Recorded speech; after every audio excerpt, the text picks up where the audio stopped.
As we go back to school this season with all the usual enthusiasm, emotions, preparations, and planning, you might probably be wondering how you, as a teacher, can save a little more money this school year.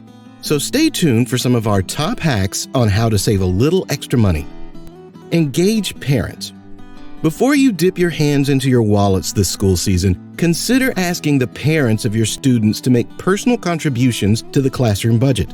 Make sure parents are aware of what classroom supplies are provided by the teachers versus those provided by the school.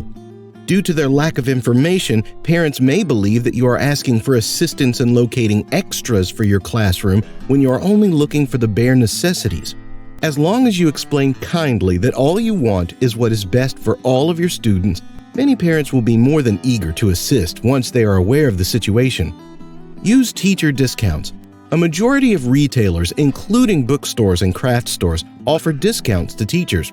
They offer discounts as an incentive for you to conduct more of your classroom shopping at their store.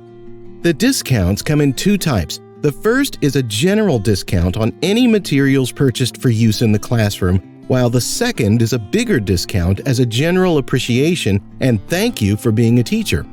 Inquire about teacher discounts and the conditions at various retailers, such as AC Moore, Barnes & Nobles, and Staples. You could be pleasantly surprised. Use free resources to your advantage.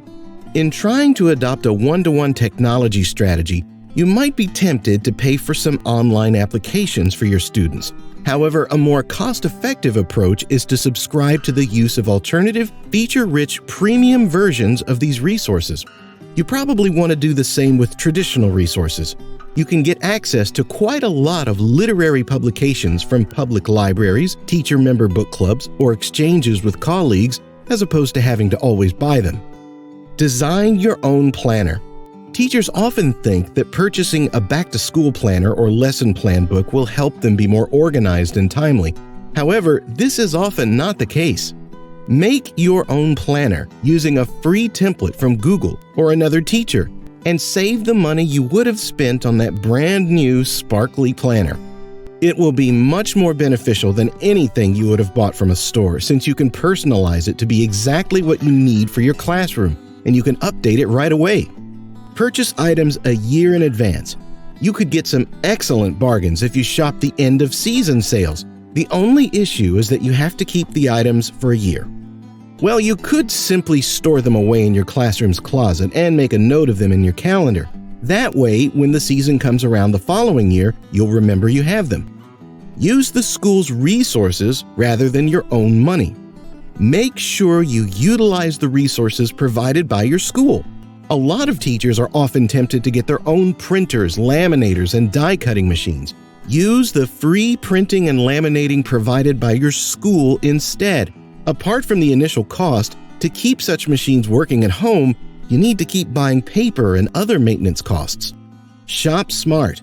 It is a sad reality that teachers need to pay for classroom supplies, but you could save some money by buying on sale and on a budget.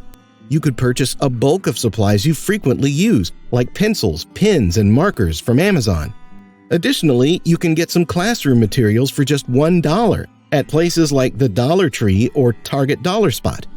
Be creative. You don't have to use the same old displays and lesson plans year after year just because you want to save money in the classroom. You can reuse and repurpose objects you may already have. You could try Pinterest for some DIY projects, and it could be a fun way to engage students. Meet with a financial advisor. According to studies, teachers who work with financial professions make smarter financial decisions. There are many factors that can make reaching out to a financial advisor intimidating, but speaking to an authority on the subject might make your personal financial life easier. Speaking with someone about your finances does not need you to be rich. Some reputable advisors offer free consultations you can totally take advantage of. Ask yourself, do I really need this? The lives of your students won't be improved by that fantastic rug or bulletin board set you're about to purchase. So whenever you're tempted to buy anything for your classroom, stop and think, is this something I actually need? Is this going to help my students learn more? If both of these questions can be answered yes, go for it. If not, put your money into savings and devote your time to becoming a fantastic teacher. Do you know any other top financial hacks teachers can benefit from? Drop them in the comments below.